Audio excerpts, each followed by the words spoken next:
And now we begin a history of ancient Israel, from the patriarchs through the Romans. Lecture 1, Abraham and the Patriarchs. And now, Professor Klein. Welcome to this course on the history of ancient Israel. Israel even today remains at the center of many people's attention. It is a country sacred to three of the world's largest religions, Judaism, Christianity, and Islam. Events that happen in Israel today capture the world's imagination. Events that happened in ancient Israel today capture the world's imagination. We will be taking a look during this course at the history of ancient Israel from the time of the patriarchs at the beginning of the early 2nd millennium BC, right through the Roman period, ending after the Second Jewish Rebellion in the 2nd century CE. Among other things, we will cover in this course history, archaeology, a bit of politics and religion, military events, economic and intellectual movements, and our sources will include everything from the Hebrew Bible, that is the Old Testament, to extra-biblical textual material left to us by the Neo-Babylonians, the Neo-Assyrians, and the Egyptians. Plus, we will pull in the evidence from archaeology wherever and whenever appropriate. And we will pay particular emphasis to the problems and to the debates that are currently embroiling the field, from the biblical minimalists who deny that David and Solomon ever existed, to discussions about the events that took place at Masada more than 2,000 years ago. The history of Israel, albeit ancient Israel, is still of relevance today, in part because many people read the Bible. Some of them read it daily, and a much larger proportion know the stories that take place in the Hebrew Bible, whether it's from childhood or from still reading them during their life today. As a result, not only are these stories familiar to everybody, but the archaeology in the region is still pertinent. Every day, or almost every day, we read something in the newspaper in terms of recent discoveries in the land of Israel or surrounding countries, Jordan, Syria, Lebanon, and so on. And so one will see stories in the media pretty much every week, or at the very least every month. As a result, knowing your history of ancient Israel and surrounding lands will be of utmost use to you in maintaining a perspective on current events and in those cocktail parties that we all attend. Any attempt to teach a history of ancient Israel, which is what we're going to be concerned with in this course, is going to depend primarily upon the biblical record. And therefore, I will warn you right now that we're going to take a moderate position between two extremes. On the one hand, there are people that say that the account in the Bible is a completely accurate and adequate account of biblical times, and that we can trust everything that it says. On the other hand, there are those people who view the Bible fundamentally as a collection of folk tales, miracle stories, and the like, and they say that the Bible has no historical evidence to present and that we should not trust what's in it. Now, it's true that the Bible does not contain history as we would know it. The word history never appears in the Hebrew Bible, and the biblical writers are not claiming to base themselves on factual records because they're not concerned with what happened, but rather what does it mean. On the other hand, there is an awful lot of data in the Bible, names of people, events, even dates that we can figure out.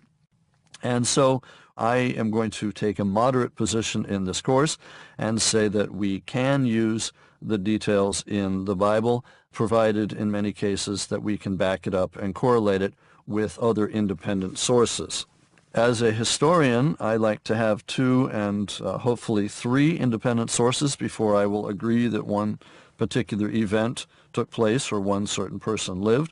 And so where I can, I'll be bringing in the evidence of external sources, what we call extra-biblical material, as well as archaeology and other data to corroborate what the Hebrew Bible tells us. And I bring this up now because our course, probably about two-thirds of it, is going to be concerned with events that are discussed in the Hebrew Bible, in the Old Testament. Our first 9 or 10 lectures will be concerned with this material. So it is relevant to state at the outset what we will and will not be doing. To place ourselves in a geographical position, one thing we must realize is that the land of ancient Israel and Judah, known before the Israelites get there as the land of Canaan, that's what the Egyptians called it. We'll get to that in a lecture or two. This region is a coastal corridor. It is positioned between the great empires for most of its history. That is, to the north there are the empires up in what we would call ancient Mesopotamia, modern-day Iraq, and northern Syria, that see the Assyrians and the Babylonians and other people throughout time. We also have peoples like the Hittites in Turkey. Down south, of course, we have the Egyptians, not only King Tut and everyone else from the New Kingdom, but people from even earlier, the Old Kingdom, the Middle Kingdom. And then later in time, we get the Greeks and the Romans in Egypt and elsewhere in the ancient Near East. So our area of ancient Israel is many times caught between the two powers. It can be looked at as a contested periphery for much of its history. That is, it's on the periphery of one great empire to the north and on the periphery of another great empire to the south. And I would point here in particular to a time in the first millennium BCE when we have the great Assyrian Empire up in the north and the great Egyptian Empire in the south, and our region is caught right in the middle, wrong place, wrong time. So we have to realize that its physical, its geographical location is going to play a major part in the history of this region. This area is frequently referred to as the Holy Land. That designation covers the modern states of Israel and Jordan for the most part, but we have to realize that the borders change dramatically over the course of the history of this region. On the west, we've always got the Mediterranean. The Mediterranean is always the western boundary. The eastern boundary of this area is a little bit more indeterminate. Sometimes it lies along the Jordan River. Sometimes it lies even further east where this region gives way to desert. Down in the south, we've got the Sinai, that desert that always formed a barrier to settlement. And to the north, it's a little more difficult. This is the most open of the four directions. We've got difficult hill country up in the north where modern-day Israel now gives way into modern-day Lebanon. If we take a look east to west, this region, this land is divided into 5 different zones, mostly by topography and climate. On the westernmost, we've got what's known as the coastal plain. That is right next to the Mediterranean Sea. The plain itself is broken up into a number of separate little regions: the plain of Sharon, the plain of Dor, the plain of Akko, the plain of Phoenicia. And we have a number of settlements here over time, some of which we will be taking a look at. If we move eastward, the second zone is the so-called Western Hills. That is, we move from the coastal plain to the Western Hills. These, first and foremost, are foothills that rise up from the coastal plain to the central ridge of the country. These foothills are known as the Shephelah or the Shphelah. They were heavily wooded in antiquity and very heavily settled. Lots and lots of people are living there in antiquity. The higher ground just above these is known as the hill country. We're still in the second zone. We've got the foothills and now the hills. And this hill country is the area of Ephraim and Judah. This is where much of what is going to take place in ancient Israel and Judah is located. And here we've got the classic trinity of Mediterranean food: wheat and olives and vines. Along the summit line of this ridge of the hill country, we've got many important towns from the Bronze Age and Iron Ages, some of which we will be talking about in upcoming lectures. We've got, for example, Hebron and Jerusalem, which will come into play during the time of King David. We've got Shechem, which will be of interest also, and then there's Beersheba and other countries as well. The highest peak along these hills is about 4,000 feet above sea level, which makes our next geographic location of even more interest, because if we move slightly further east, we find ourselves in the Rift Valley, one of the deepest parts of the face of the earth. The Rift Valley is a major structural rift which runs up from East Africa and forms the Red Sea, the Dead Sea, the Jordan Valley, Lake Tiberias, and Lake Hula. We will run into a number of these regions during our future lectures. The Red Sea, of course, comes into play with the Exodus. The Dead Sea will be of great importance in terms of the Dead Sea Scrolls. And then Jordan Valley, Lake Tiberias, and Lake Hula will come into play at various parts during our history. The Dead Sea is probably familiar to a number of you. It's the lowest spot on the face of the earth, very nearly 1,300 feet below sea level. And the Dead Sea not only will come into play with the Dead Sea Scrolls, but also with stories such as that of Lot, who has his wife turned into a pillar of salt as they're running away in this region. Continuing even further then to the east, we've got our fourth zone. These are known as the Eastern Hills as opposed to the Western Hills. These Eastern Hills are high and rugged. There are a number of rivers that cut through this region.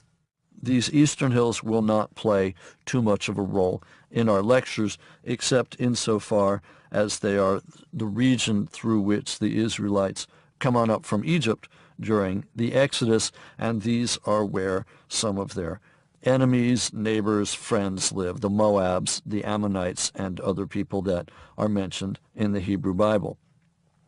Beyond the eastern hills, we have our fifth and last zone, namely the desert. This is the desert of Syria, the desert of Jordan, the desert of Arabia. There is very little rainfall in this region, and for much of the history of ancient Israel, this is going to form the eastern border of our own area, of our entire area. Frequently, the eastern border doesn't even get this far. It's simply at the Jordan River rather than all the way over here into the desert. But this is as far as we ever are going to go geographically. For most of our lectures, we will be concerned with the first three of the zones, that is the coastal plain on the far west, the foothills and the hill country in the middle, and then the Rift Valley on the west. We will not be extending any further than that for the most part. Now, there are a number of ancient trade routes that go through this region, which will be of importance from time to time. One of the great international roads was known as the Way of the Land of the Philistines. Alternately, the Egyptians called it the Way of Horus. The Romans called it the Via Maris, that is the Way of the Sea. And in some lectures, we will see that a number of our armies traipsing through this region come up through this great road, which runs for the most part right up through the coastal plains on the far west of our region, right next to the Mediterranean Sea. Okay, so we are located geographically. In terms of chronology, we will be mostly focusing on the period from the second millennium BCE, that is from just after the year 2000 BCE, right up through the Roman period, which is going to take us to the 2nd or 3rd centuries CE. So we've got just a little over 2,000 years to do in this course. Bear in mind that the occupation of this region goes back right to Neolithic period and even beyond, 6,000, 7,000, 8,000 and more years ago. But we are going to jump in the period where we begin to get writing and where we can corroborate some of the stories. So we will not begin until about the year 2000 BCE. If we were doing a strictly archaeology course, I would want to begin quite a bit earlier. But in this particular case, let's begin with the time of Abraham and the patriarchs, where we get the biblical books telling us the stories of what's going on here, and we can start to corroborate what we've got from a number of different sources. And so we want to begin then with the stories that are told to us in the biblical books of Genesis through 2 Kings. And these are going to provide us with an account, a continuous account of Israelite and Judean history from their earliest times until the fall of Jerusalem in 586 BCE. The first 6 of these books, Genesis through Joshua, tell us a lot about the origins of the Israelites and how they came to possess the land of Canaan. The story begins with creation in Genesis, and by the end of the book of Joshua, we have the people at rest in the land of promise. Now, the Hebrew Bible is the only ancient source that directly addresses the question of Israelite origins, so we will be following the tale with a great deal of interest and bringing in other data and evidence as we can.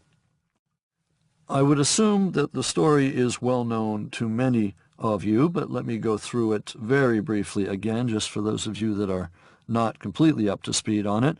After the great flood, the deluge of the world, which Noah survives floating around in his ark, we get the descendants of Noah's 3 sons, Shem, Ham, and Japheth, and these descendants begin to multiply. They migrate to the land of Shinar, which we think is Lower Mesopotamia, being the land of Iraq today. There they begin to construct a great tower with its top, which was supposed to reach the heavens. In order to stop the project, God ordained diversity, and we get the Tower of Babel here. Not able to understand each other anymore, the descendants of Noah's 3 sons scatter to different parts of the world. Among the distant descendants of Shem, in the 9th generation, is a tent dweller by the name of Abraham. And it is Abraham and his immediate descendants with whom we will be interested in for the rest of this lecture. We are told that Abraham's father had left Ur of the Chaldees in order to migrate to the land of Canaan. That's what the region of Israel was known as in that time, the land of Canaan. But rather than migrating immediately to the land of Canaan, Abraham's father had settled in the vicinity of a place called Haran, Haran, in Upper Mesopotamia. It is only after his father's death that Abraham himself migrates from Haran down to Canaan, and there in Canaan we are told that he lives as a sojourner in the land. That is, he maintained his lifestyle as a tent dweller and resisted integration into the local society. God promised Abraham that someday the whole land would belong to his descendants, and that his descendants would be great in number. So eventually Abraham makes a permanent camp near Hebron and becomes the father of 2 sons. The older son is named Ishmael. He will become the father of the desert folk. But the favorite and the only son of his wife Sarah is Isaac. Isaac is born when Abraham is 100 years old and Sarah was 90. In the meantime, Lot being Abraham's nephew, settles in one of the cities of the plain in the vicinity of the Dead Sea, and we are told that he barely escapes with his 2 daughters when God destroys several cities in that area by fire and brimstone, namely the cities of Sodom and Gomorrah. It is during this time that Lot's wife is turned into a pillar of salt while they are escaping from Sodom and Gomorrah. Lot's 2 daughters give birth to 2 sons. The 2 sons become the ancestors of the Ammonites and the Moabites, 2 groups that will interact with the Israelites, but with whom we will not be particularly concerned during this course. After Sarah dies at the age of 127, Abraham remarries and has additional children by his second wife as well as by several concubines, and these become the ancestors of various Arabic tribes. Abraham himself dies at the ripe old age of 175. Before he dies, he obtains a wife for his son Isaac from their kinsmen, and Isaac then goes on to have children of his own, and they will come into play in our next few lectures. So let us now turn to a specific investigation of what we've got. As I've mentioned, in Genesis through Joshua in the Hebrew Bible, we've got the story of the origins of the Israelites and how they came to possess the land of Canaan. The story begins with creation in Genesis, and by the end of the book of Joshua, we've got the Israelites at rest in the land of promise. This is the only source that we've got that directly addresses this question, and so we want to see if we can get any other information here as well. The first thing we want to ask is, can we believe any of these stories that we are told about Abraham? That is, did his father really come from a place called Ur of the Chaldees in Mesopotamia, what we would call modern Iraq? Did Abraham's father actually journey to a place called Haran, which we would probably locate in modern-day Turkey? And did Abraham then subsequently journey down to the land of Canaan and settle there as a sojourner? Well, as you might expect, it's very hard to actually corroborate any of this through archaeology or through other ancient texts at this time. We are about 4,000 years before today, and in terms of locating some of these areas, it's rather hit or miss. Sir Leonard Woolley went excavating at a site called Ur in modern-day Iraq, and he announced to the world that he had found Ur of the Chaldees, from which Abraham's father had migrated. We're not actually sure if this Ur is in fact Ur of the Chaldees or not, but Woolley's discoveries made worldwide news back in about the year 1929, when he found royal tombs absolutely chock full of gold, silver, lapis lazuli, and other precious items. If indeed Abraham's father took the journey from Ur in Mesopotamia up to Haran, near modern Turkey today, he would have followed the course of the Euphrates River, which was a known international trade route at that time, and it is quite possible that he settled down in a region in either North Syria or South Turkey. There are villages in the region there today that still look much as they did 4,000 years ago, and it is quite conceivable that we could believe what we are told here. Abraham also fits into some of the general migrations that we know were taking place during this time period. The period from 2000 to 1800 BCE in the ancient Near East was a time of upheaval, a time of tumultuous events. And by about the year 1800, we have seen a number of different groups of people move around the ancient Near East and then settle down in different areas. And it is quite conceivable that Abraham's movement, both that of his father from Ur to Haran and then of Abraham himself from Haran down to Canaan, should be seen in the light of these major migrations which take place at the beginning of the second millennium BCE. We should probably compare Abraham and his family and their migrations to the migrations of semi-nomads such as the Bedouin that we still see today in some of these regions. During his migrations, Abraham makes his way down to the land of Canaan. We run here into some of the familiar stories, such as in the course of these migrations and the movement down into the land that we would today call Israel, we run across well-known stories such as Abraham sacrificing Isaac to be replaced by a goat in the bushes or a ram in the thicket. And it looks like here we can probably place this in what is now the modern city of Jerusalem, that is up on top of Mount Moriah. And indeed, this rock on which Abraham was going to sacrifice Isaac is the rock, we are told, that is today within the Dome of the Rock on the Temple Mount in Jerusalem. This rock also was within the Temple of Solomon, the Temple of Herod, up on top of this ancient site. We are further told that Abraham's descendants are then going to migrate into the land of Egypt. We will discuss this in the next lecture, but I want to point out here that this falls into the general historical era of what we call the Hyksos, a group of people that rule Egypt from about 1720 down to 1550 BCE, and to have Abraham's descendants moving around in Canaan and then down into Egypt actually fits very, very well with the time of the Hyksos. Again, we'll get into that in the next lecture. What I want to point out here is the fact that Abraham himself fits fairly well into what we know was happening during the early second millennium BCE. That is a breakdown of powerful city-states that had flourished during the third millennium, that disruptions occurred in Egypt and in Mesopotamia, and that if anybody is going to start wandering around during this period, it could have been Abraham and his group of people. Some of the disruptions of urban life that took place in the early second millennium have been attributed to a group called the Amorites, or the Amuru.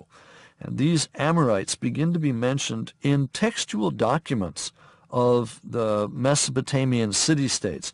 So we have textual, that is written attestation to a group called the Amorites that are moving around.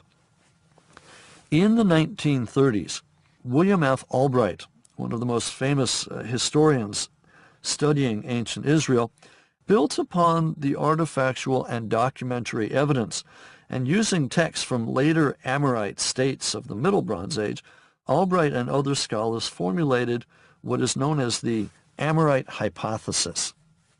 The Amorite hypothesis simply states that the Hebrew patriarchs, that is Abraham, Isaac, Jacob, entered the area of Canaan, later Israel, as a part of widespread Amorite movements that disrupted the whole region during the early second millennium BCE. And they said that the patriarchal narratives told in the Hebrew Bible should be seen accordingly, that is, against the background of early Amorite society. And if you're trying to decide whether Abraham and the patriarchs actually existed, this would be a good time in which to set them, that is, these early Amorite movements during the beginning of the second millennium. And indeed, an early second millennium date for Abraham and Isaac and Jacob essentially agrees with the chronology that we find in the Hebrew Bible, that is, in 1 Kings, where we get a date. 1 Kings 6:1 says that the Exodus took place about 480 years before Solomon's temple was built, and in Exodus 12, we are told that the Israelites stay in Egypt for about 430 years. These are topics that we'll talk about in upcoming lectures, but here I want to say that if you add the years together, this means that Abraham and Isaac and Jacob would have been roaming around the ancient Near East sometime during the 19th century BCE, that is, the beginning of the second millennium.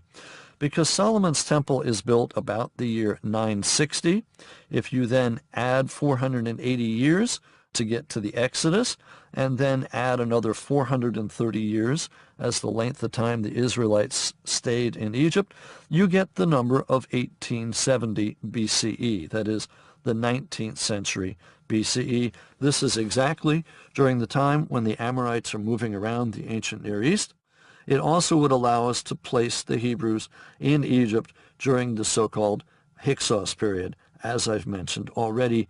And this is a period when Egypt was ruled by foreigners, and it would be a good time when Jacob could be there. But again, we'll get to this in future lectures.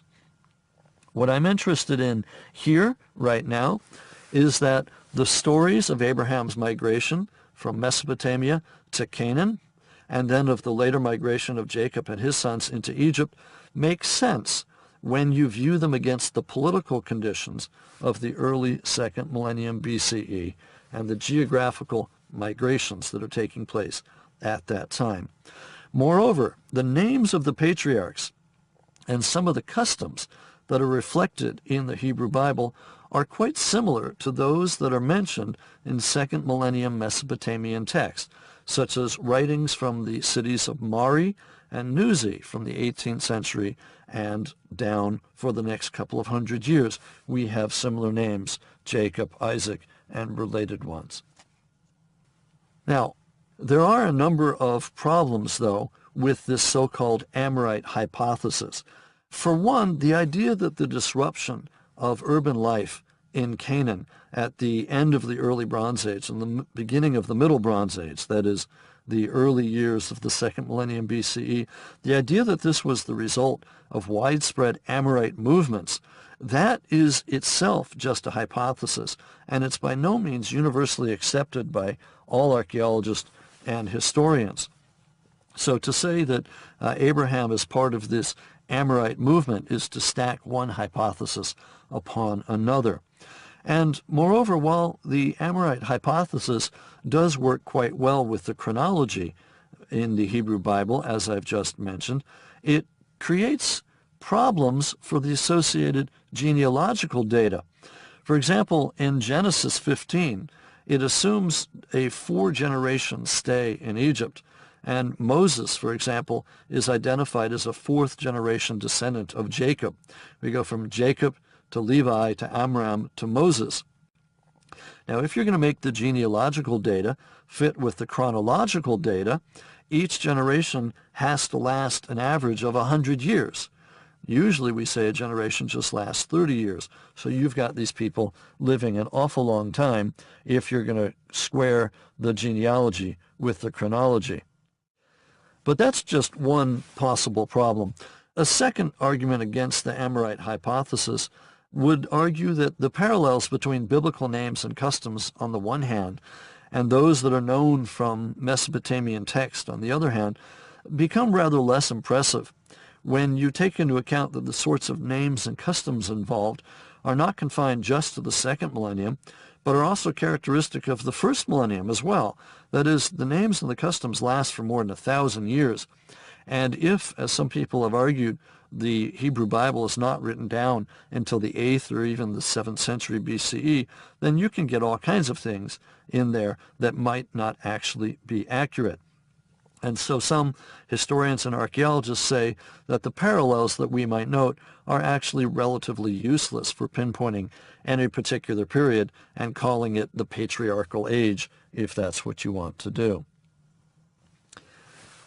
And then finally, and most persuasive for me, is the fact that the biblical tradition never associates the patriarchs with the Amorites, but rather with the Aramaeans. As you may well recall, in Deuteronomy 26:5, it says, "A wandering Aramaean was my father." It doesn't say a wandering Amorite was my father. It says a wandering Aramaean was my father. And so our Amorite hypothesis maybe should be called the Aramean hypothesis, but it's not. The Arameans are not particularly wandering around just yet. So we have a little bit of a problem right here in that Aramaeans are not Amorites. We also have another problem in that some of the other groups, the Moabites, the Edomites, the Philistines, who are mentioned in these biblical traditions, cannot be placed in an early second millennium BCE context. They are going to come later in the second millennium or even in the first millennium. So what are the possibilities then in looking at Abraham and the patriarchs? We have one possibility that our so-called Amorite hypothesis is correct and that Abraham and the patriarchs go back to the early years of the Middle Bronze Age, that is the beginning of the second millennium BCE, and that Abraham's migration should be placed in the context of the much larger migrations of many different peoples that are taking place all across the ancient Near East at that time. The other possibility is that Abraham and the patriarchs date to a little bit later in the Middle Bronze Age, that is maybe into the 17th or even the 16th centuries BCE. This is definitely a possibility, though it cannot be corroborated. The third possibility is that Abraham and the patriarchs date to the early Iron Age, that is, the early years of the first millennium, not the second millennium BCE, and that the writers of the Hebrew Bible have simply placed them more than 1,000 years earlier in the past in order to concoct a made-up history of ancient Israel. We will get to a discussion of this point in a future lecture when we talk about the biblical minimalists who make these kind of an arguments. And along those lines, then, our fourth hypothesis is very simply that there were no patriarchs at all, that Abraham, Isaac, and Jacob never existed at all, and were simply made up and were indeed made up in order to illustrate particular stories or part of an invented history. How do we choose between these four hypotheses? Well, frankly, we cannot. We don't know which of these are the best. We don't know which of these is the one to fall back on. I personally lean towards, I like the Amorite hypothesis, not so much because of Amorites and Aramaeans and all of that, but because I see the movements of Abraham and his descendants as being most possible in the early years of the second millennium BCE. That is, this is the time of the largest migrations, and if you want to look at these people in the larger picture, I think this is when it fits best. Also, if you want to talk about Jacob and the Hebrews moving down to Egypt, serving a period of indentured servitude down there, I think that we've got to get them moving around in the 18th and 17th centuries. That is, we've got to get them moving around Mesopotamia in the 19th and 18th centuries BCE in order to get Jacob and the Israelites down into Egypt by the 17th century BCE and make everything else fit. From my point of view, the early second millennium is the best time for Abraham and the patriarchs. But I would also caution that at this point in time, we have no archaeological evidence that Abraham and the patriarchs ever actually existed. That's not to say that they did not. As we frequently say in archaeology, absence of evidence does not mean evidence of absence. Just because we haven't found them yet doesn't mean that we will not someday, and we can remain hopeful. In the next lecture, we'll be focusing specifically on the Exodus and whether or not that took place. And then linked to that, we will be looking at the question of the coming of the Israelites into the land of Canaan and how exactly did they manage to conquer that region. This ends Lecture 1.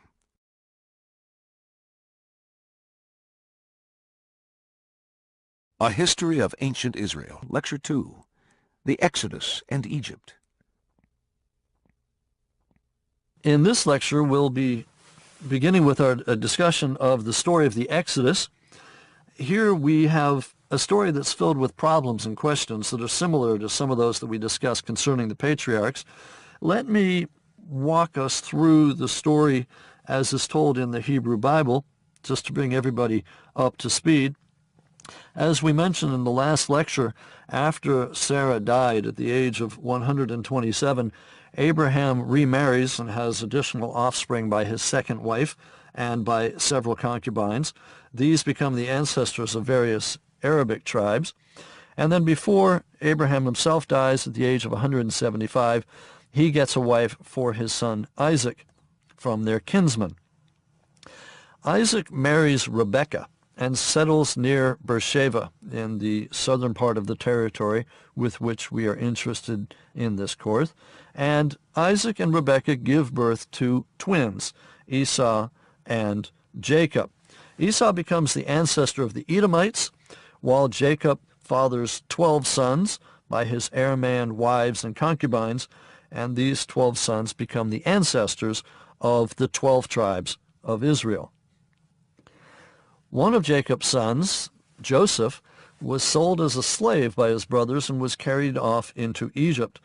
While he's in prison there, Joseph displays his ability to interpret dreams, and with this power, he gains his freedom and eventually becomes the chief administrative officer over all of Egypt, second only to the Pharaoh.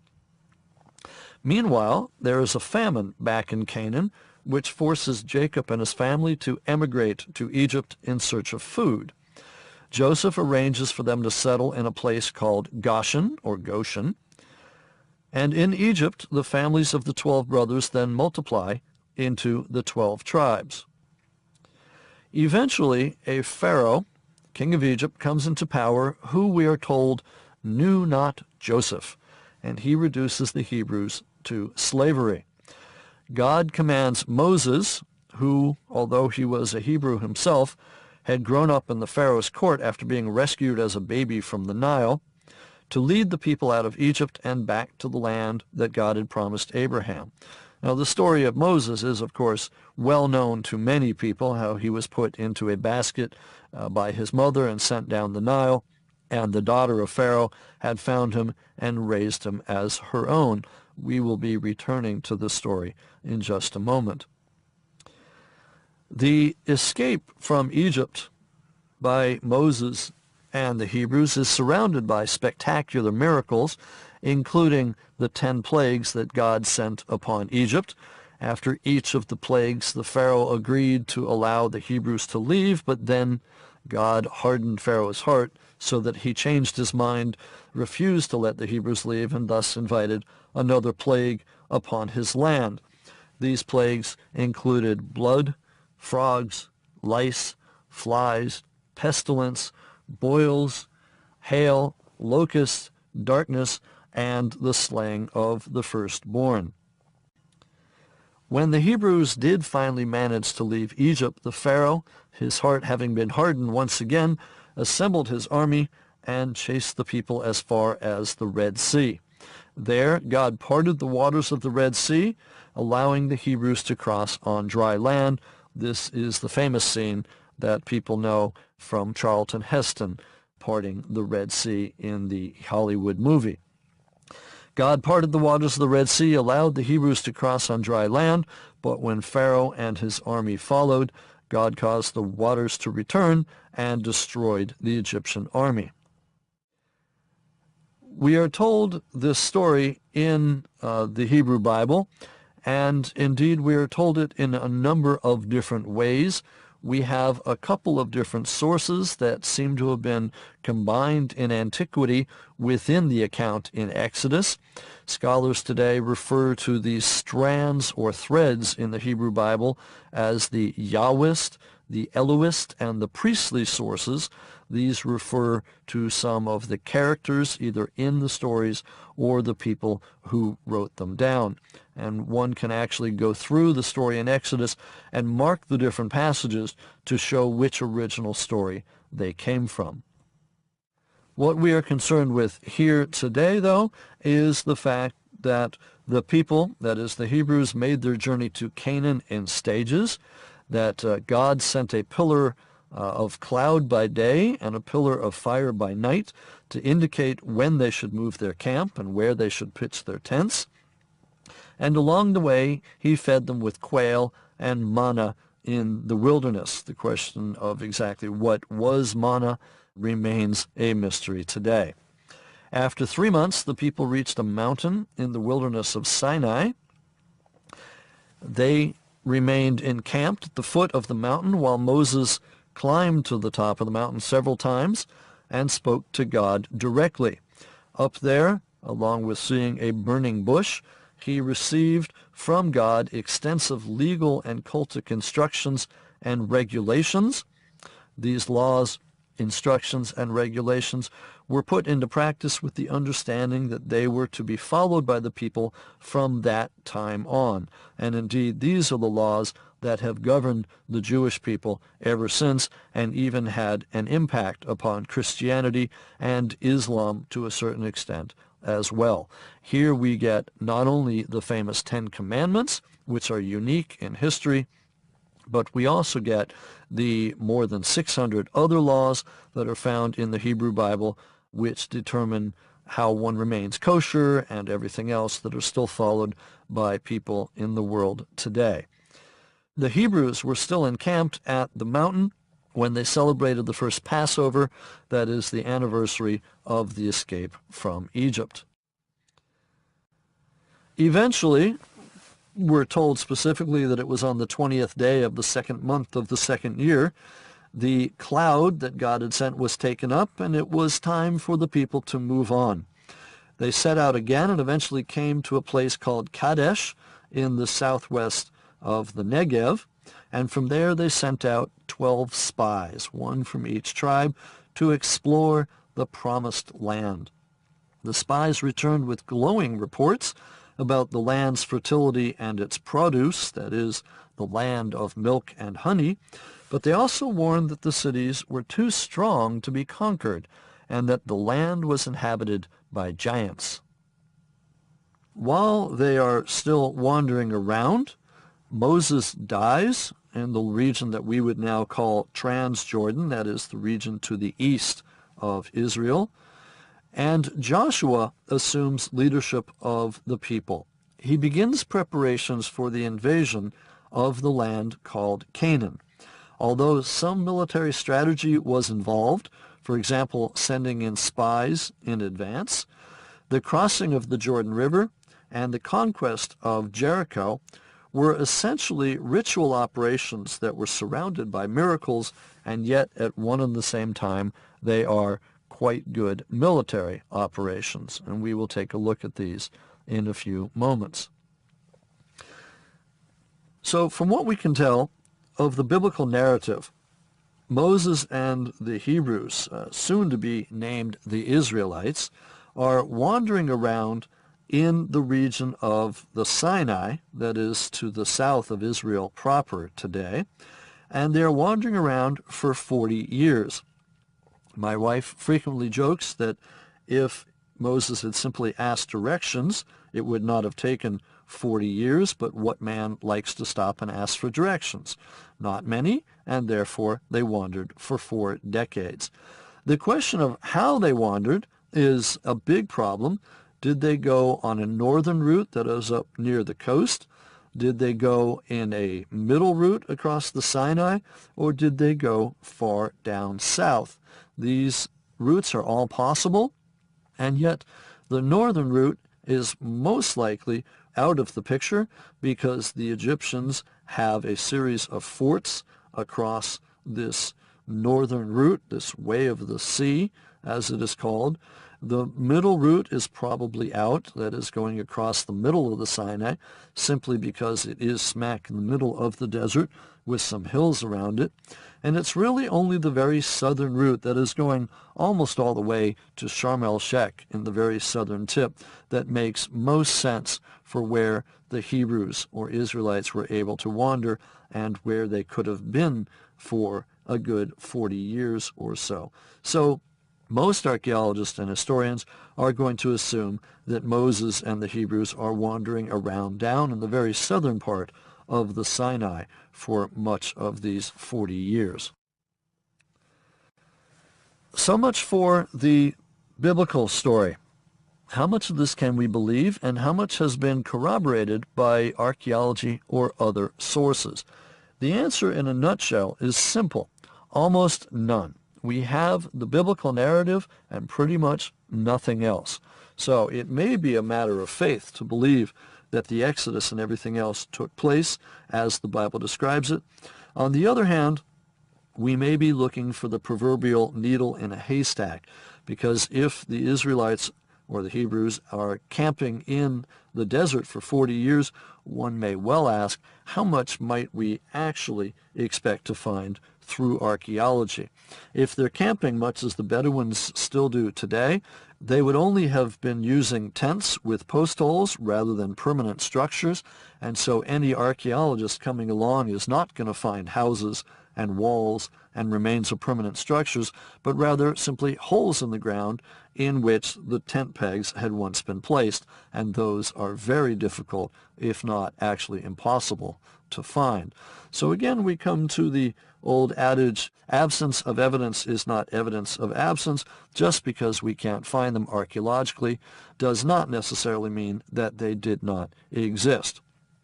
However, there are some other difficulties with using the biblical narrative for historical reconstruction, and one of these I would point out is the fact that the number 40 and multiples of 40 are in evidence throughout the books of Genesis through 2 Kings, and the fact that 40 is a sacred number. Moreover, 40 may simply represent a generation. These days we usually say a generation lasts for 30 years, but there's no reason why you can't say it lasts for 40 years. And so 40 is either simply a generation perhaps, or is a sacred number. I'll give you some quick examples. There are 40 years of wandering in the wilderness following the actual Exodus. The interval from the Exodus down to Solomon's building of the temple is recorded as 480 years, which is simply 40 times 12 if my math works correctly. So that could just be 12 generations. And then we're told, as we'll see in a future lecture, that the time from the building of Solomon's temple until the time that the exiles returned from Babylon in 539 is given as another 480 years. In other words, Solomon's temple is built right at the midpoint between the Exodus and the return from Babylon, with 480 years, or 12 generations on either side of Solomon's temple. This is enough to make one a little bit suspicious. Some of the other difficulties with using the biblical narrative are also dealing with numbers, and here I would point to the account in Exodus 12, where it says that 600,000 Hebrews of fighting age left Egypt during the Exodus. In Exodus 12:37 to 38, we are told, "And the people of Israel journeyed from Ramses to Sukkot, about 600,000 men on foot, besides women and children. A mixed multitude also went up with them, and very many cattle, both flocks and herds." What is the problem with this? Well, if Exodus 12 reports that 600,000 Hebrews of fighting age left Egypt, then we have the following problems. This number, plus their wives and children, along with the mixed multitude, would probably have totaled about 2.5 million people. We can get to those numbers quite easily. 600,000 Hebrews of fighting age, well, that's going to put them somewhere over the age of 18, most likely, and each of them, by that point, would have had a wife. So 600,000 men plus 600,000 women gets you to 1.2 million already. Each of them probably has 2 children, shall we say, on the average. Right there, that's another 1.2 million people, so we're up to 2.4 right there. And then we've got a mixed multitude, generously, probably another 100,000 people or so. You've got at least 2.5 million people leaving Egypt. That in itself is probably unlikely. There is no way that the Egyptians would have had that many slaves, and if they had, there would have been some kind of revolt. Of course, there is a revolt when Moses and his people leave Egypt, but I would mean a revolt even earlier. Moreover, if, for argument's sake, let's say that 2.5 million people did leave Egypt, and we had them marching 10 across, those numbers would have formed a line about 150 miles long, and it would have required 8 or 9 days to march by any fixed point. Now, if Moses did part the Red Sea, that Red Sea would have to have been held apart for 8 or 9 days before all the Hebrews managed to get through the parted Red Sea, which is a little bit tough to imagine. And then, of course, the mere logistics of organizing such a group and sustaining it for 40 years of wandering in the wilderness is a bit of a problem, as well as the fact that the Bible tells us there were only 2 midwives to care for the women folk. If you've got 1.2 million women plus children, I think I would want maybe a bit more than just 2 midwives to care for all those women. So this raises enormous questions for any historian who would seek to use this information as it's recorded. Personally, I think I would want to chop a couple zeros off. If, rather than having 600,000 Hebrews of fighting age leaving Egypt, there were only 60,000, or maybe even 6,000, or perhaps even 600, then that would make a great deal more sense, and our overall numbers would be able to be decreased substantially. And as you decrease them, the likelihood of being able to leave Egypt and of wandering for 40 years and of having only 2 midwives, each of those then gets resolved a little bit more. Moreover, we have additional questions that are raised by the biblical narrative, and these are questions that are asked at every Passover service every year, even today, or maybe it's just me, I ask them every year. For instance, did the Hebrews flee Egypt without the Pharaoh's knowledge, in great haste and without preparation? Or was the departure very deliberate, with the Hebrews organized as an armed military force, and only after they had relieved the Egyptians of much of their wealth. How exactly were they able to leave Egypt? And who was the Pharaoh who knew not Joseph? What was happening on the international political scene at the time of the Exodus? And of course, when did the Exodus actually take place? Because we are not given a precise date. We are given generations. We are given 480 years after the building of Solomon's temple, but we don't have something that says, aha, it happened in 1517 BCE or some similar absolute date. Also, what were the social and political circumstances among the Canaanites at the time of Joshua that allowed him to conquer Canaan? These sorts of questions are basic to the modern historian's interest, but are incidental to the theological message that the people compiling Genesis through 2 Kings wish to convey. The ancient writers, mostly because it wasn't central to their interest or their concerns, often fail to report precisely the kind of information that we today consider crucial as modern historians. So if you're looking at the biblical text to try and give you facts and figures with which to hang your hat, you're going to be sadly out of luck. Moreover, we have other, perhaps even more crucial problems, and that is the fact that Abraham, Isaac, Jacob, Joseph, Moses, Joshua, none of these people are mentioned in any non-biblical records, that is, extra-biblical materials. We don't have any evidence for them in sources other than the Hebrew Bible.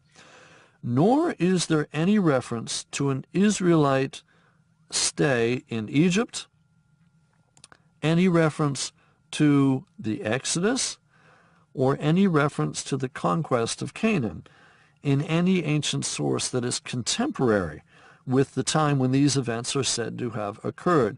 That is, the details of the Hebrews being in Egypt, of the Exodus from Egypt, and of the conquest of Canaan are only found in the Hebrew Bible. We have no corroborating source, either written or archaeological, at this point, and we will get into some of these details in a little bit. And furthermore, with one exception, there is no mention of Israel or the Israelites in extra-biblical sources before the 9th century BCE, that is, until well after the times of David and Solomon. This mention of Israel, the one time that it appears, is in the so-called Merneptah stele, the Merneptah inscription, which dates to 1207 BCE, the 5th year of Pharaoh Merneptah of Egypt. And in this inscription, he says, "The princes are prostrate, saying, 'Mercy, not one raises his head among the 9 bows. Desolation is for Tehenu, Hatti is pacified. Plundered is Canaan with every evil. Carried off is Ashkelon, seized upon is Gezer. Yanoam is made as that which does not exist. Israel is laid waste, his seed is not. Huru is become a widow for Egypt. All lands together they are pacified. Everyone who is restless, he has been bound.'"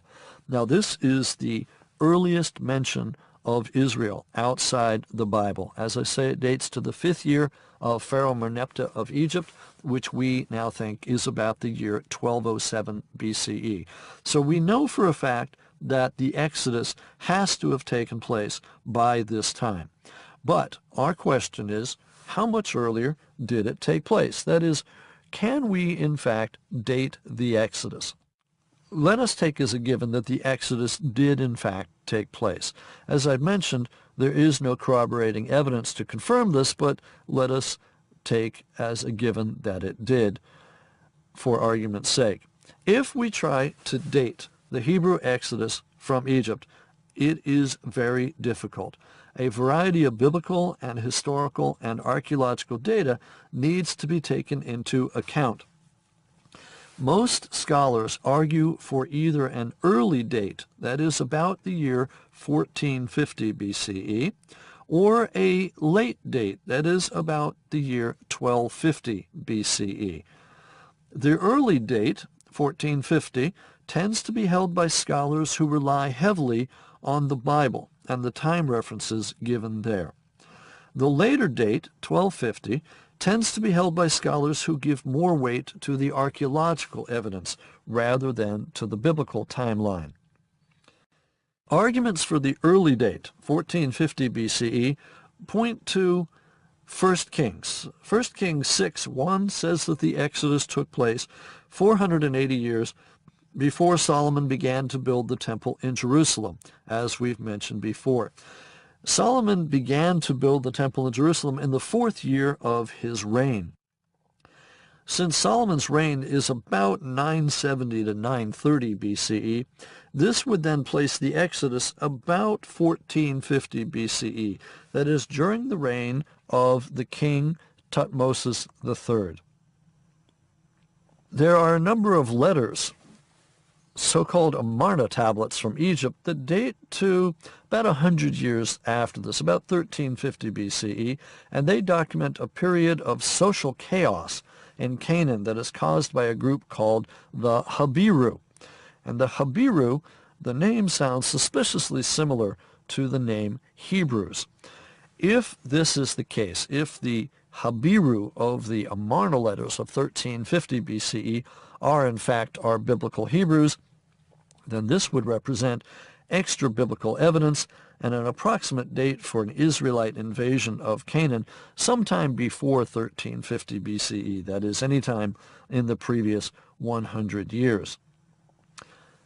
However, the problems with this early date of 1450 BC are as follows. First and foremost, Thutmose III was the greatest conqueror that Egypt ever had.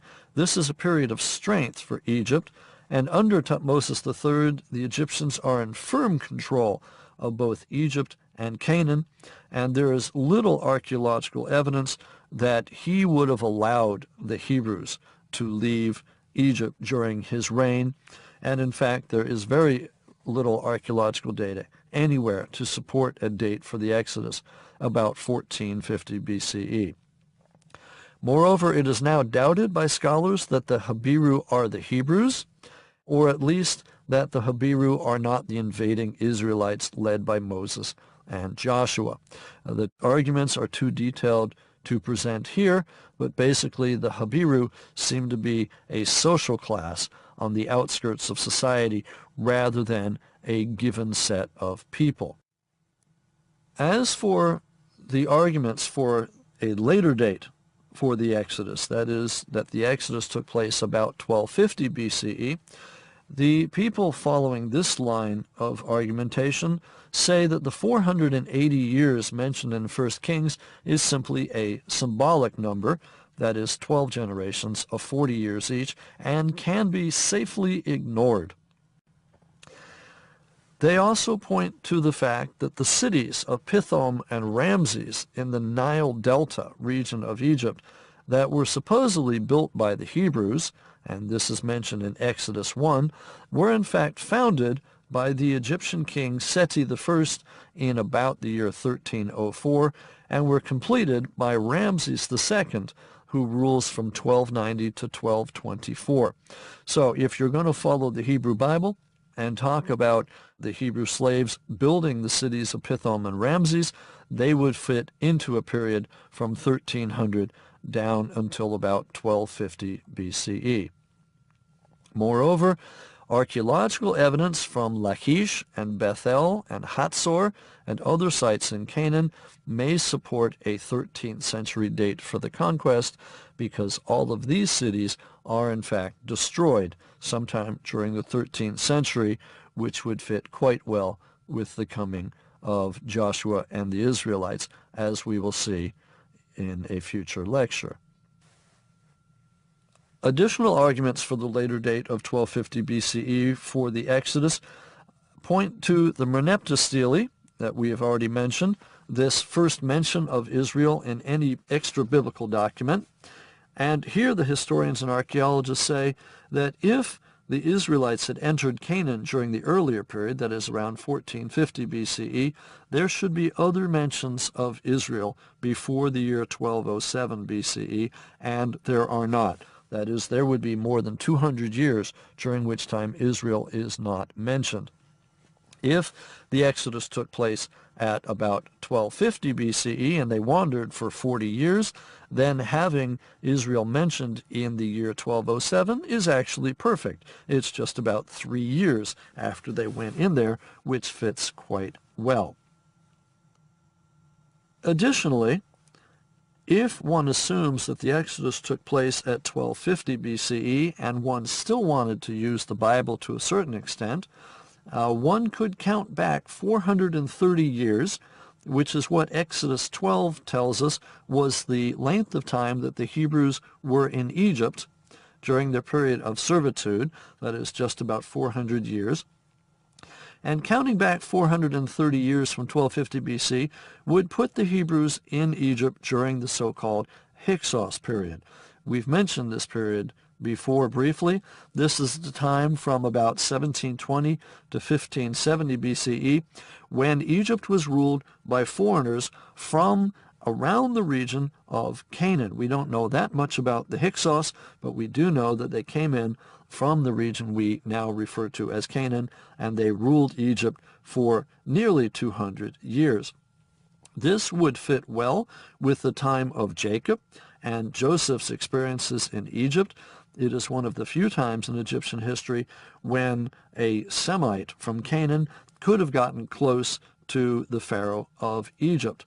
And so if you want to put the Exodus at 1250 BCE, you could also then corroborate the stories of Jacob and Joseph with the Hyksos period in Egypt. Now that's not to say that the later date of 1250 BCE is completely convincing, because, for example, it's not clear from the archaeological record that the cities of Lachish and Bethel and Hatzor and others are destroyed simultaneously, or even as the result of a common enemy, as we will see in the next lecture. Indeed, it can't be established archaeologically that those cities were in fact all destroyed by military action, as opposed to, for instance, perhaps by Mother Nature. There is, however, a third possibility. We have, on the one hand, a 1450 BCE date. We have also a 1250 BCE date. And then the third possibility I would suggest is that perhaps the Exodus was a process rather than an event. That is, maybe it took place over several centuries, from 1450 BCE until 1250 BCE, and that it lasted for 200 years rather than taking place at a single moment. The later biblical writers would then have telescoped this process into an event. And it, of course, is eminently possible that there were people leaving Egypt heading for Canaan over the course of 200 years in small groups rather than in one large group. So a third possibility then is that the Exodus took place over the period of time from 1450 until 1250 BCE. So to wrap this up then, we have three additional possibilities. We can, first and foremost, take the biblical narrative as it stands. That is, the exodus of the Israelites from Egypt took place during the 15th century BCE, and the Israelites conquer Canaan as the Bible says. Or we can totally reject the account. We can take an agnostic position regarding the early history of Israel and Judah and admit that the Bible is not a narrative of the people of Israel. This position, though, ignores the available evidence outside the Bible, like the Merneptah Stele, which testifies to an entity known as Israel by about 1207 BCE. And therefore, perhaps we would prefer the compromise position, in which we make selective use of the biblical narrative, that is, maybe try to offer explanations for the miraculous bits, like how do you explain the plagues that took place in Egypt before the Hebrews left, and where we also use the extra biblical documents to adjust the biblical version. That is, perhaps downdating the Exodus from the 15th century, where the Bible puts it, to the 13th century in the time of Ramses II. And then applying what we call literary criticism to the Bible to make use of older passages rather than later passages. We will see that perhaps when the Bible is put together in the first millennium, they put together different stories, some of which are older and some of which are newer. So in the end, we have these positions: accept the Bible completely, reject it completely, or come up with some sort of compromise. I personally favor the compromise. I think we can work both with the Bible and without it, and that there is no reason to outrightly reject the biblical account simply because archaeology hasn't yet been able to corroborate it. I personally favor the compromise position. I would prefer to see the Exodus as either an event that took place at about 1250 BCE, or, if we must, to have it as a process that took place gradually from the years 1450 down to 1250 BCE. As for the conquest of Canaan by the Israelites, we will turn to that in the next lecture and take a look at whether that was possible or not. This ends Lecture 2. If you borrowed this course from a public library and would like your own copy of the course guide for future reference, call Recorded Books at 1-800-636-3399 and we'll send you a free copy. A shipping charge will apply.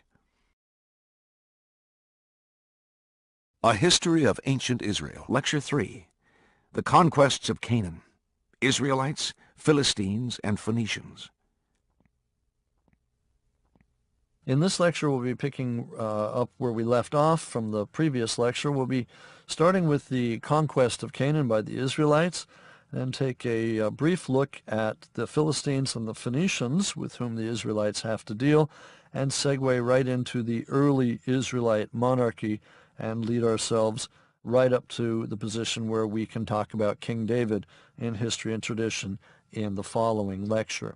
So we left off in the previous lecture. We're talking about when the Exodus might have taken place, and we mentioned the fact that Israel is mentioned in the Merneptah stele in the 5th year of Pharaoh Merneptah of Egypt. That would be dated to about 1207 BCE, and in this inscription he says, "Israel is laid waste, his seed is not." Now, we should mention that this exact same year, in another set of inscriptions by Merneptah, also dated to year 5 of his reign, that is about the year 1207 BCE, he mentions the invasion of a group of people called the Sea Peoples. This is the Egyptian name for them, peoples of the sea. They come across from the north, and they are invading and capturing and conquering most of the countries of the Mediterranean at this time. The Mycenaeans and Minoans of Greece are attacked by them. The Hittites of Turkey are conquered by them. Even Cyprus is attacked and conquered, as are the peoples of Canaan. It is only the Egyptians under Merneptah and then his successor Ramses III who are able to stand up to the Sea Peoples. And the inscriptions say things like, "Beginning of the victory that His Majesty achieved, the Ekwesh, the Teresh, the Luka, the Shardana, the Shekelesh, northerners coming from all lands, the Ekwesh of the countries of the sea, the foreign countries made a conspiracy in their islands." The inscriptions from both the time of Merneptah and of Ramses III, about 20 years later in 1186 BCE, all make it clear that the Sea Peoples were a force with whom one had to deal. No land could stand before their arms, from Hatti, Kode, Carchemish, Arzawa, and Alashia on. They desolated the people, and the land was like that which has never come into being. They were coming forward toward Egypt while the flame was prepared before them. Their confederation was the Peleset, the Tejeker, the Shekelesh, the Denyan, and the Weshesh, lands united. They laid their hands upon the lands as far as the circuit of the earth, their hearts confident and trusting, our plans will succeed. This we are told by the Egyptian pharaohs. But the Egyptian inscriptions continue, the northern countries quivered in their bodies. Those who came on land were overthrown and slaughtered. Those who entered the river mouths were like birds ensnared in the net. Their leaders were carried off and slain. So the sea peoples are unsuccessful in capturing Egypt. And in fact, the Egyptians say that they settled the survivors of the battles in various places. The Shadana and the Weshes of the sea, they were made as those that exist not, but others I settled in strongholds bound to my name. So what we've got, Egypt may not have been conquered, but Canaan was, and Cyprus, and Turkey, and Greece. One of the questions that I and other historians and archaeologists are wondering is very simple. Did the invasion of the Sea Peoples allow the Israelites to eventually take over the land of Canaan? We saw in the last lecture that the Exodus took place most likely by 1250 BCE at the absolute latest, and may in fact have been a process that took place 200 years in length. If they wandered around from 1250 down to about 1210 BCE and then eventually conquered the land of Canaan by the time of 1207, that is the time of Merneptah's inscription, this is exactly the time that the Sea Peoples will be coming in and taking over Canaan as well. We know for a fact that the Sea Peoples pillage and then leave. They do not stay. That is until they're later resettled in the area by the Egyptians. And so what I'm wondering is whether the Sea Peoples left the Canaanite city-states in smoking ruins, which allowed the Israelites to walk on in and take over territory that they would not otherwise have been able to conquer. Now, of course, this would be in direct contradiction to the biblical story that tells us about Joshua's conquest and gives all credit to Joshua and the Israelites for conquering this region. But then again, does it? I'm wondering if maybe we can put the two together. If we take a look at the biblical account in the book of Joshua, Joshua 12, it tells us about the conquest that Joshua and his men make. Now, you will recall that this is after the time that Moses has died in Transjordan within sight of the Promised Land, and that Joshua is now taking over, and it is under his command that the Israelites are going to invade and conquer Canaan.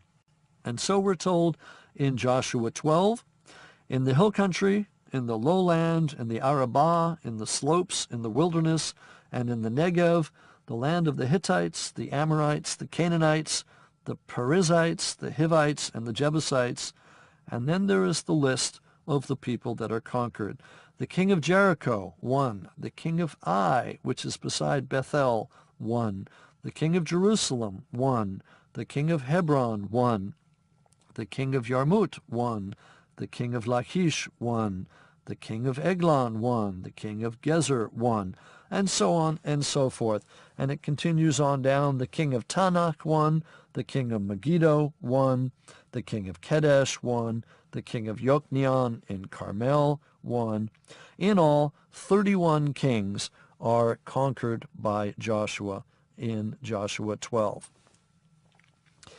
At the same time, though, we are told in the book of Judges, that is Judges 1, but the people of Benjamin did not drive out the Jebusites who dwelt in Jerusalem.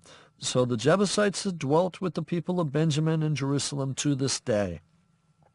And we are further told, Manasseh did not drive out the inhabitants of Bet-Shean and its villages, or Tanakh and its villages, or the inhabitants of Dor and its villages, or the inhabitants of Ibleam and its villages, or the inhabitants of Megiddo and its villages. But the Canaanites persisted in dwelling in that land. When Israel grew strong, they put the Canaanites to forced labor, but did not utterly drive them out.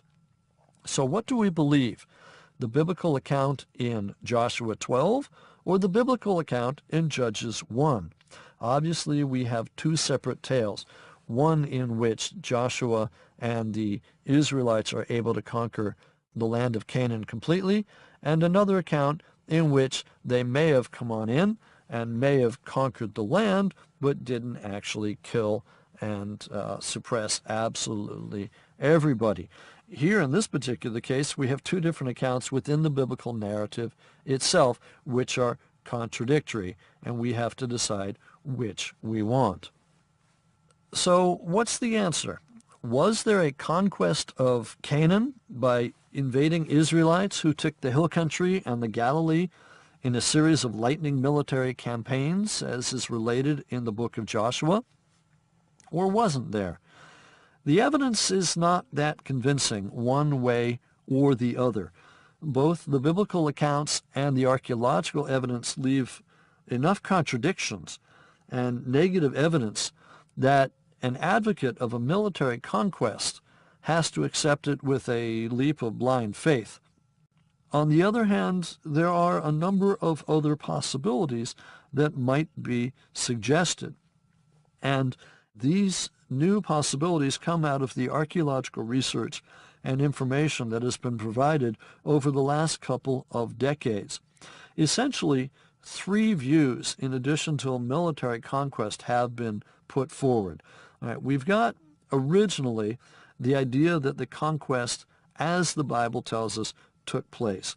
William F. Albright of Johns Hopkins University was one of the original proponents of this, and he said that the biblical story as we know it took place. That is, Joshua captured Jericho, walking around 7 times and blowing his horns, and that we should take the Bible at face value.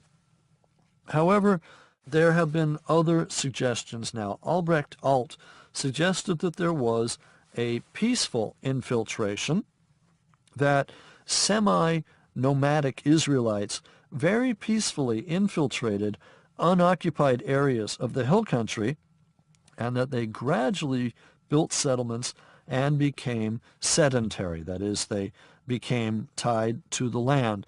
And only later did they displace the Canaanites in the cities. This idea of a peaceful infiltration was put forward already by about 1925. Alt was working primarily with Egyptian inscriptions. He concluded that the central highlands of Canaan were only sparsely settled at that time, and that if the Israelites wanted to come on in sometime, anytime between 1450, 1350, and 1250 BCE, that they could have come on in and settled down without much problem. Albrecht Alt thought that the military encounters only took place during the second stage, after they began expanding out of these central highlands. So we have then the conquest by William F. Albright. We've got peaceful infiltration by Albrecht Alt.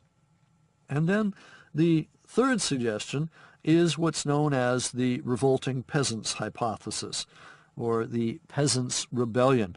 This was put forth by George Mendenhall and Norman Gottwald, in which they suggested that the presence we call Israel emerged not as a result of outsiders coming into the country, but rather as the result of a rebellion by peasants against Canaanite overlords. According to this view, Israel, the country of Israel, emerged from a melting pot of Canaanite culture in a revolutionary social movement among peoples that were already in Canaan. That is, it's the peasants revolting against their overlords. It's the villages revolting against the cities. And that this revolt maybe began in Transjordan over to the east, and then spread westward across the Jordan to the West Bank and beyond. And the model for this would be taken from some of the Habiru inscriptions, in which it says that they rebelled against the Egyptians about a century earlier. So this would be the same type of idea. Now, here we've got basically an alliance of suppressed and disenfranchised elements of Canaanite society, peasants, farmers, pastoralists, outlaws, mercenaries, and that they are going to go up against the established society. In this case, the so-called conquest of Canaan is not so much a conquest, but as rather an internal revolution led by population elements that were already there. There's no unified military campaign conducted by forces from the outside, and there was no mass killing of the inhabitants of the land. It's more a social revolution. Now, in part, this hypothesis is attractive because it's got parallels with movements that have taken place in the present century, such as the Russian Revolution is the one that comes easily to mind. The problem with the Peasants' Revolt, like the problem with the other suggestions so far, is that there is no supporting evidence from archaeology or other texts. So this remains then an interesting hypothesis, but one which cannot be proven. The fourth possibility is one that's come up in recent years, and this is one that suggests that the Canaanites and the Israelites were one and the same people. That is, the Israelites were simply part of the Canaanites, maybe from the hill country, maybe from elsewhere, and that they simply take over, and that the whole story of the invasion is something that was made up by later biblical writers. And so if we see any similarities between the Canaanites and the Israelites, we should not be surprised because they are one and the same. So we have a couple of possibilities. One, that the Israelite invasion took place as the Bible says it did, that we've got people coming on in and actually conquering. Another possibility is that there is a gradual infiltration, basically nomads, and that only later, after a peaceful settlement, did a military conquest take place from within. A third possibility is that we've got an internal upheaval, a social revolution, as you will. And then the last possibility is simply that the Canaanites evolved into the Israelites, emerging with a new cultural identity. Which of these possibilities we choose is going to be dependent upon our own personal belief system and amount of faith. Again, we cannot choose necessarily between them. We can't prove that one is prevalent over the other. And this, again, is why studying ancient Israel remains relevant to today, because these discussions, these debates, these controversies are ongoing even today. Whichever one of these processes we choose to believe, however the Israelite conquest of Canaan may have taken place, when the Israelites do end up in Canaan, they come into contact with a number of different peoples, namely the Phoenicians and the Philistines. And it is these people that we need to briefly discuss in order to put the early Israelite monarchy into context. Because the first king of Israel, namely King Saul, is going to wind up being killed in battle against the Philistines, having his head chopped off and his body hung up on the wall of Bet-shean, along with that of his son Jonathan. But we'll get to that in a moment. Let me first take a very brief look at who the Phoenicians and then the Philistines are, and then come back to King Saul and the early Israelite monarchy. The Phoenicians, first of all, are basically the latter-day Canaanites of the Syrian coastal area. The name for both the Canaanites and the Phoenicians are derived from words that mean purple or red dye. They're familiar to us mostly from the Bible, but also now from archaeological evidence. From the Bible, for instance, we know of Hiram of Tyre and his relations with Israel during the days of David and Solomon. And we know about the marriage of Ahab, king of Israel, with a princess of Tyre named Jezebel. Some of you may be familiar with the story of Jezebel. The rest of what we know about the Phoenicians we've learned mostly from archaeological excavations. Now, the land of Phoenicia is where modern-day Lebanon is today. The political and economic centers of Phoenicia were the cities of Tyre and Sidon and Arvad, and then moving even up to Beirut and Byblos. Some of these cities are already major Canaanite centers in the Bronze Age, and some, like Beirut, remain inhabited right up until today. The civilization of Phoenicia is absolutely brilliant but it's also a conglomeration of a number of different elements, because this region of the Lebanese and Syrian coast has always been a meeting place of Europe and Asia, and we've got a number of different elements that go into the Phoenician culture. However, the main contribution of the Phoenicians to our culture today is undoubtedly the invention of the alphabet. Right? Our alphabet today comes from the Phoenician alphabet. It was taken in modified forms by the Greeks throughout Europe and the Aramaeans throughout Western Asia. The Greek alphabet and the Latin alphabet, from which our English alphabet today is derived, all come from the Phoenicians. The Phoenicians were great merchants and traders. They sail on their ships all the way from what is now modern-day Lebanon to Crete and Greece, to Italy and Sicily, to North Africa.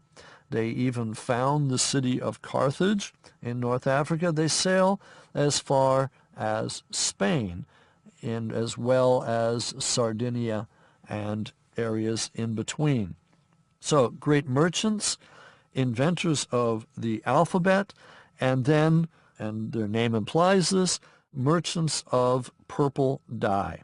All right, the name Phoenician means purple, as did the Canaanites before them.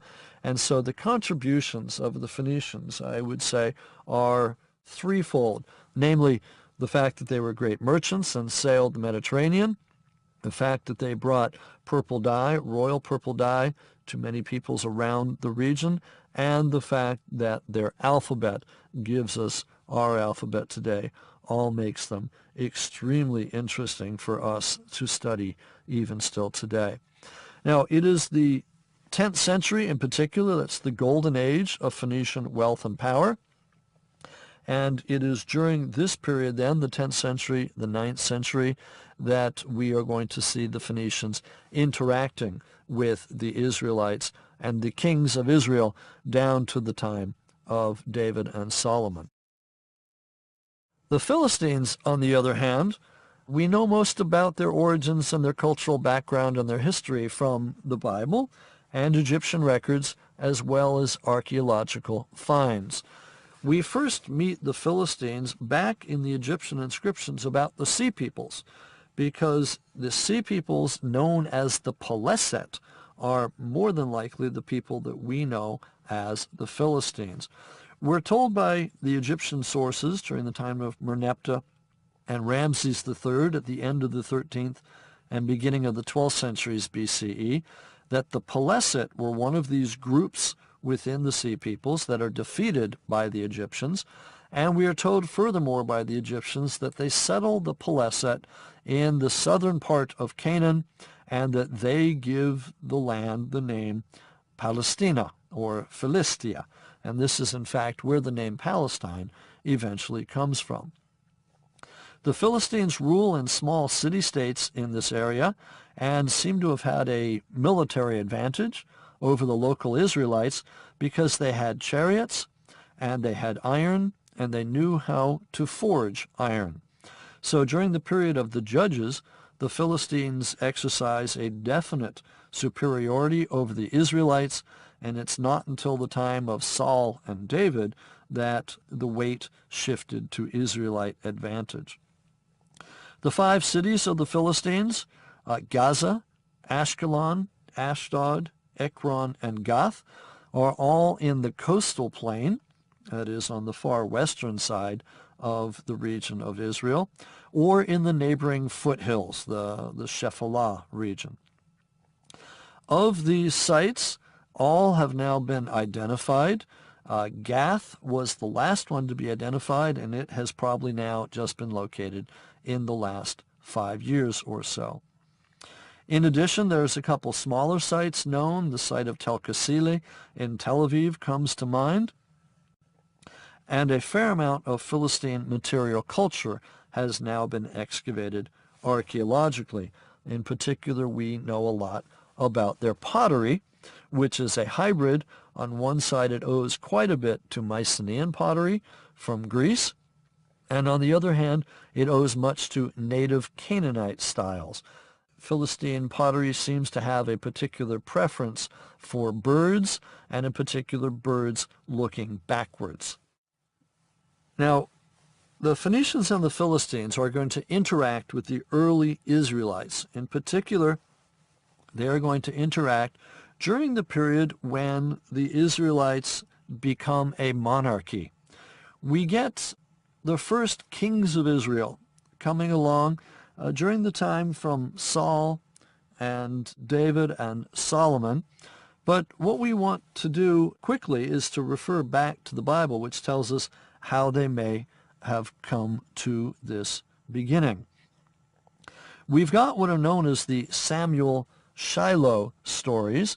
That is, we've got somebody by the name of Samuel, and our main source about him is in the book of 1 Samuel.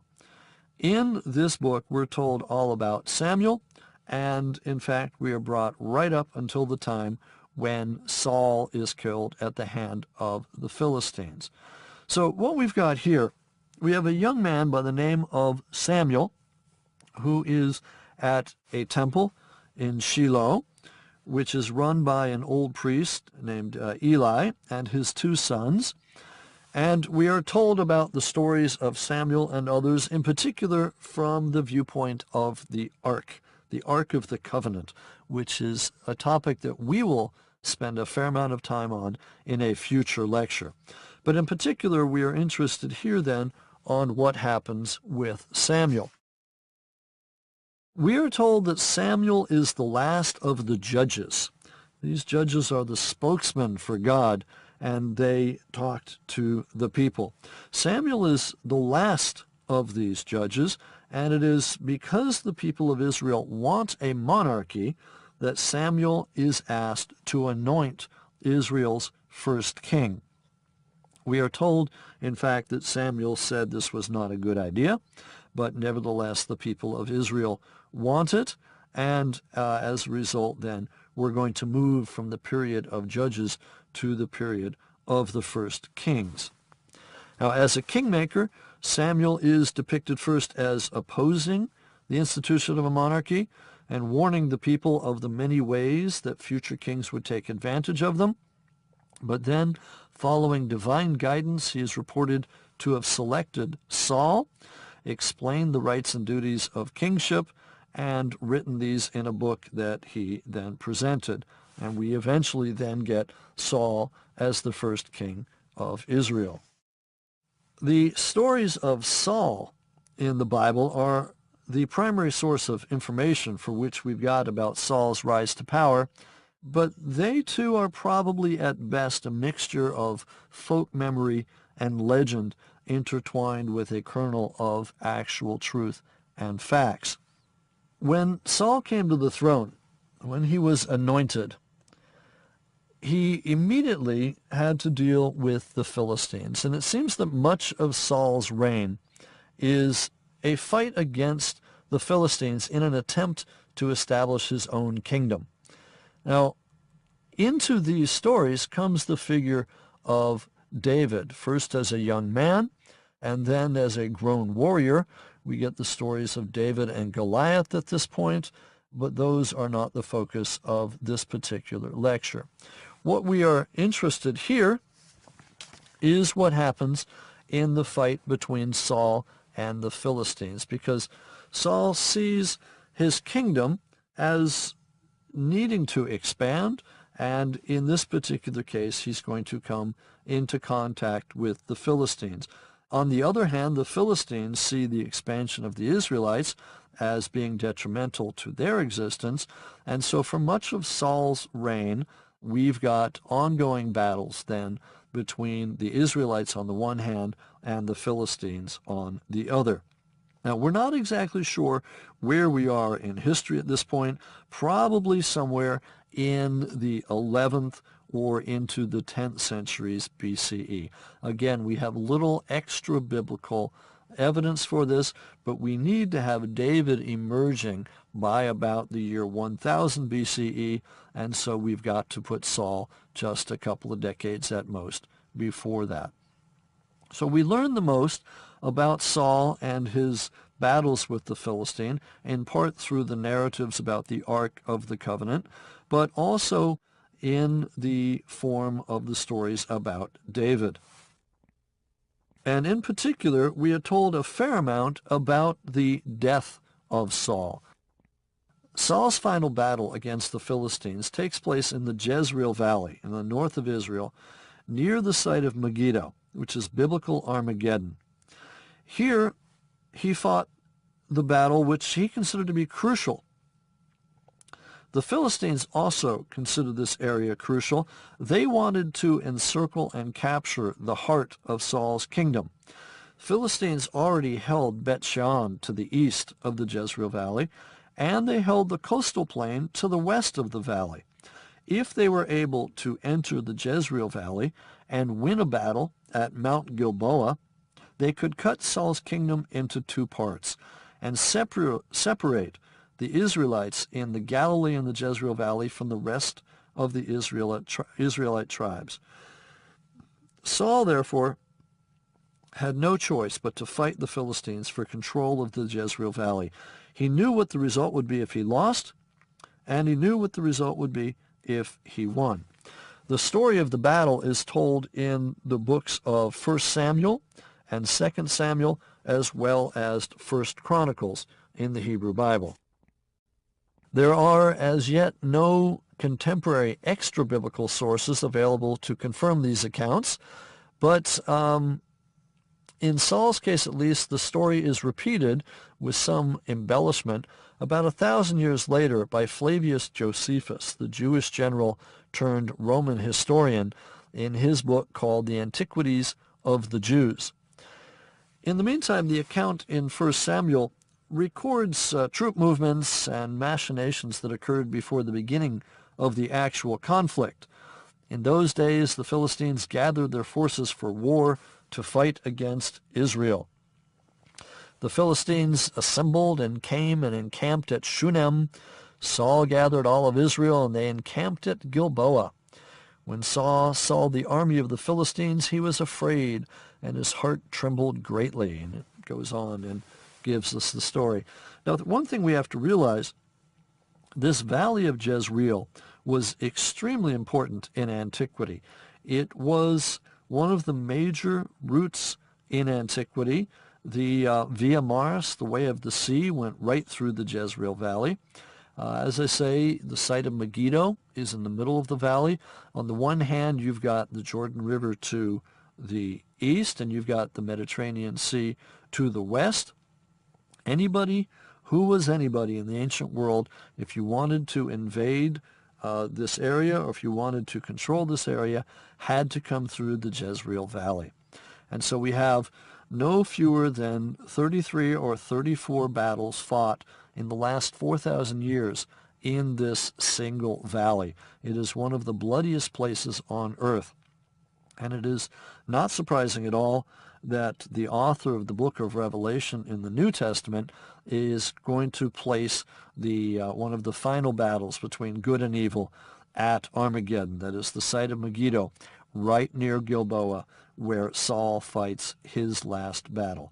So it makes perfect sense from a military, geographic, and historical viewpoint that Saul's final battle against the Philistines would have been fought in this region.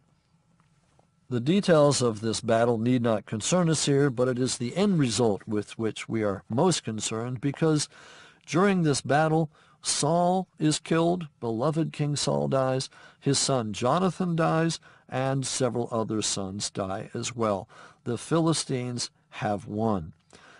In the course of this battle, we have met David, and David is going to become king immediately upon the death of King Saul. We're told that he had nothing to do with this death, though people are split about this.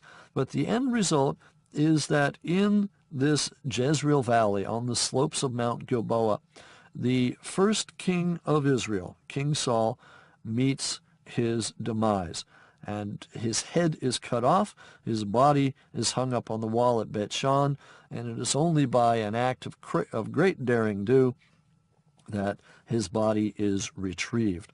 And with that, this first era of the Israelite monarchy comes to an end. David is going to assume the throne, and with this, we are going to get the period that is referred to as the United Monarchy, the Golden Age of Israel, where David is going to unite this entire area and is going to start the region on a golden age which will last throughout his reign and that of his son Solomon. And it is this time period that we will investigate in the next two lectures, first David and then Solomon. This ends Lecture 3.